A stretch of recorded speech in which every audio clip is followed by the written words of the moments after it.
আপনারা দেখছেন সিএম বাংলা, নিরন্তর বাংলার মুখ। This channel does not promote any violent, harmful, or illegal activities. All content provided by this channel is meant for an educational purpose only. ছড়িয়ে পড়তে পারে। তাই পশ্চিমবঙ্গ থেকে যে সকল পরিযায়ী শ্রমিক পশ্চিমবঙ্গের মাটিতে আছে, পশ্চিমবঙ্গে বসবাস করছে, পশ্চিমবঙ্গের অর্থ রোজগার করে তাদের রাজ্যে পাঠাচ্ছে। ওই আমরা তো পশ্চিমবঙ্গের মানুষ, আমরা তো পশ্চিমবঙ্গের মামাটি মানুষ, বা এই দল তো কখনো একজন তো আমরা দাঁড়াই না।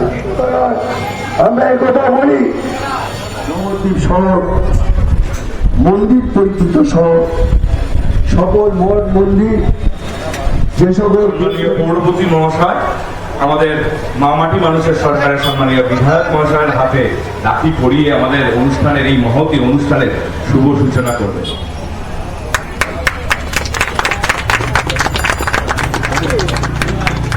যত মানুষ রয়েছে তাদের হাতে রাখি পরিয়ে দেওয়ার মাধ্যমে আমাদের এই অনুষ্ঠানটা চালাই এবং একটু মিষ্টি মুখ করার মাধ্যমে ধরলেই কিন্তু বলবো খাচ্ছে। আমার পক্ষ থেকে স্বাগতম জানাই, তাকে মঞ্চে এসে আসন গ্রহণ করার জন্য অনুরোধ জানাই। এবং সমস্ত মানুষের মুখ্যমন্ত্রী মমতা বন্দ্যোপাধ্যায় যে রাখি উৎসবকে সামনে রেখে সাংস্কৃতিক দিবস হিসাবে সর্বস্তরের মানুষকে রাখি বন্ধন পালন করবার জন্য যে আহ্বান জানিয়েছে, যাদের নাম বললাম বা বললাম না, সেছিলাম যে জননেত্রী মমতা বন্দ্যোপাধ্যায় কখনো নির্বাচন কমিশনকে কাজে লাগাচ্ছেন, কখনো তাদের কালো টাকা কাজে লাগাচ্ছেন। একের পর চিঠি পড়লে আমাদের জনপ্রতিনিধিরা বসে থাকবে না, বাংলার সাংসদরা বসে থাকবে না। 2025 সালে দাঁড়িয়ে আমরা দেখছি একটা, আপনারা জানেন যে কুচবিহারে কামতা করতে না পারে। রাখি বন্ধন উৎসবের গুরুত্ব আমি এখন এই সমাজে বলে বোঝাতে পারবো না। যেটা বোঝাতে চেয়েছিলেন আমাদের বিশ্বকবি রবীন্দ্রনাথ ঠাকুর 1905 সালে যখন বঙ্গবন্ধু আন্দোলন হয়েছিল, তখন রাখি বন্ধনের গুরুত্বটা তিনি সারা বিশ্ববাসীকে দেখিয়েছিলেন যে হিন্দু মুসলমানের যে আমাদের টাই আপ রাখির মাধ্যমে, এটাই হইল অর্থাৎ বন্ধন, এক কথায় একে অপরকে ছাড়া নয়, প্রত্যেকের পরিপূরক। এটাই রাখি বন্ধনের মহান উদ্দেশ্য।